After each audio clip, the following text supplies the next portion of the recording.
Најпрво ќе ни треба еден праз кој ќе го засечеме по должина. Ќе пробаме да извадиме од него 3 листови. Листовите ќе ги ставиме во зовриена вода, малце да се обарат минута до 2. Додека листовите се обаруваат, ќе почнеме со постапката на сечење на сирењето. Сега имаме едно калапче сирење. Пробаме да извадиме 2 парчиња со дебелина негде околу 1 сантиметар.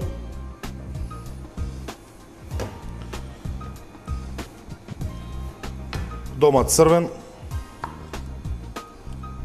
Исто така дебелина околу 1 сантиметар.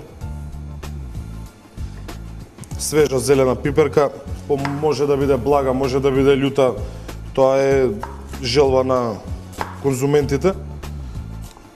Лукче и маслинки без семка.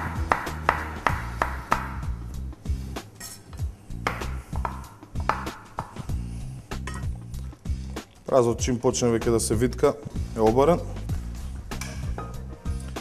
Сега следува постапката виткање на сирењето.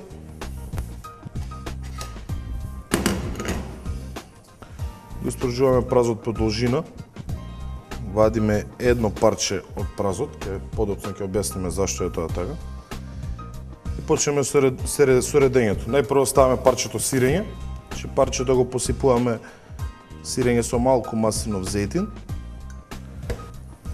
По врз сирењето ставаме круг од црвен домат. Ставаме 2 парчиња свежа зелена пиперка, лукче,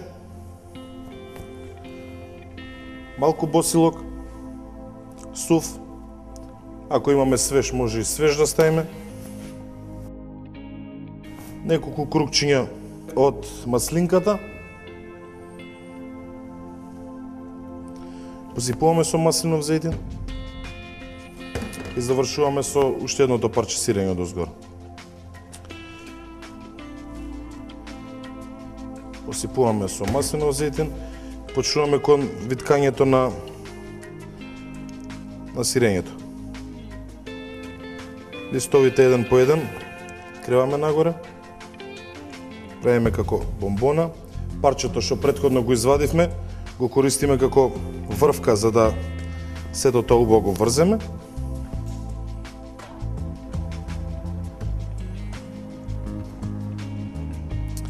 И нашето сирење е веќе готово и може да го ставиме во печка да се потпече.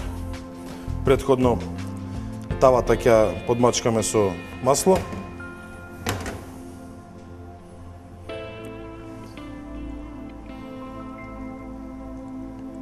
И вака приготвеното сирење ќе оставиме во печка на 180-190 степени 10 до 15 минути да се потпече.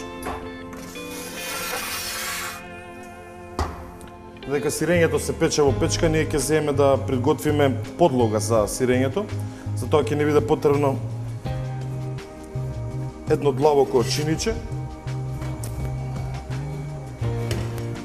Во него ќе ставиме маслинов зејтин.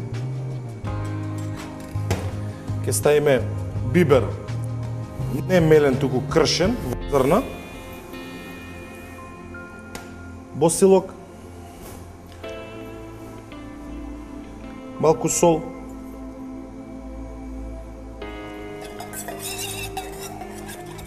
Сето тоа убаво ќе го измешаме.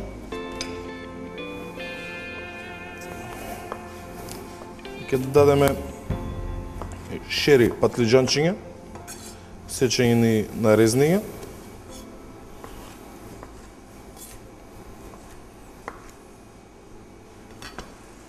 Меѓу време може да видиме до каде е нашето сирење.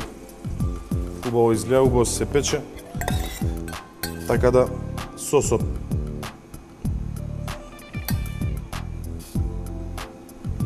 ставиме одоздолу.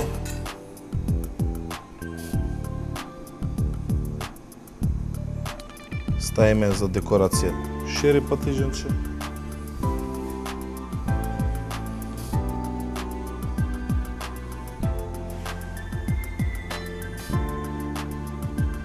И како што кажавме, 10-15 минути му е потребно на сирењето да се потпече. Ќе провериме, па мислам дека е готово. Ставиме на даската, ќе сервирам. Мораме малце внимателно, пошто веќе тоа е стопено одоздола.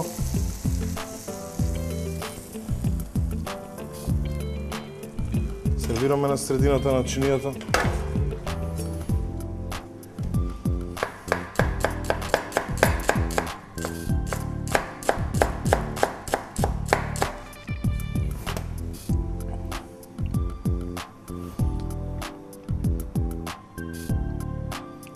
Декорацијата завршуваме со сецкан прас.